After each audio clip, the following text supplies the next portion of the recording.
አዳም እንደዚህ በልሽ ደምረው በጻድቃን በሰማዕታት በድንግል ማርያም አማላጅነትና በመላእክታን ተራዳይነት ሰው የዘላለም ሕይወትን ማግኘት ይችላል። በኢትዮጵያ ኦርቶዶክስ ተዋሕዶ ቤተክርስቲያን ሰው የዘላለም ሕይወት የሚያገኘው በኢየሱስ ክርስቶስ በመስቀል ላይ በተሰራ ስራ ብቻ ነው ብራዘር። ከዛ ውጭ ግን በሰማዕታት በጻድቃን በድንግል ማርያም ነው ሰዎች እግዚአብሔር ምሕረት እንዲያደርጉላቸው ይማልዳሉ፣ ይለምናሉ፣ ዕለት ዕለት ይለምናሉ።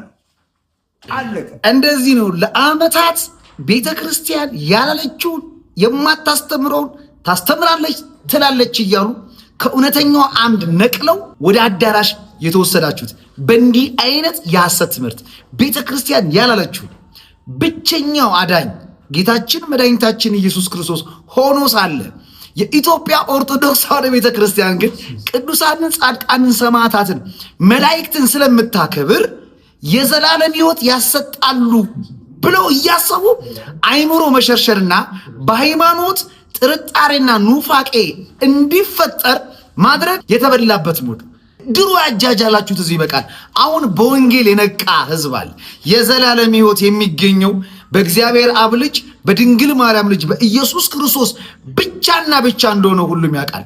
እንኳን እኛ ጻድቃን፣ ሰማዕታት፣ ቅዱሳን የዘላለም ሕይወት ያገኙት በጌታ በኢየሱስ ክርስቶስ ነው። ቤተ ክርስቲያን ትላለች ብሎ ደሜን ለማሸማቀቅና ነጥብ ማስጣል ስለፈለገ ደሜን ምን አለው? ቅዱሳን፣ ጻድቃን፣ ሰማዕታት፣ መላእክት የዘላለም ሕይወት ያሰጣሉ በላለው። ይሄ ማለት ኦርቶዶክስ እንዲህ ትላለች ብሎ ለመናገር ማለት ነው። እናንተ በምትፈለስፉትና በምትናገሩት ትምህርት የሚደናበር ኦርቶዶክሳዊ ባለማተብ አሁን የለም።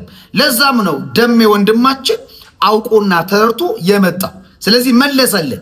ቅዱሳን፣ ጻድቃን፣ ሰማዕታትና መላእክት እንደየክብራቸውና ጸጋቸው ያማልዳሉ፣ በቃል ኪዳናቸው ያግዙናል እንጂ የዘላለም ሕይወት የሚሰጠው በጌታ በኢየሱስ ክርስቶስ ብቻ እንደሆነ አስረግጦ ነግሮ አንደበትን በወንጌል ዘጋው። ፕሮቴስታንት ወንድሞቻችን አሁንም ስለ ኢትዮጵያ ኦርቶዶክስ ተዋሕዶ ቤተክርስቲያን ትምህርት ማወቅ ከፈለጋችሁ መስማት ያለባችሁ ከቤተክርስቲያን ልጆች እንጂ ከወንጌል አማኞች አይደል።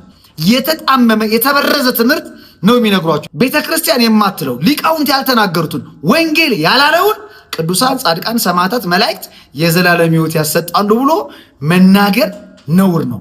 ካንተም የሚጠበቅ አይደለም።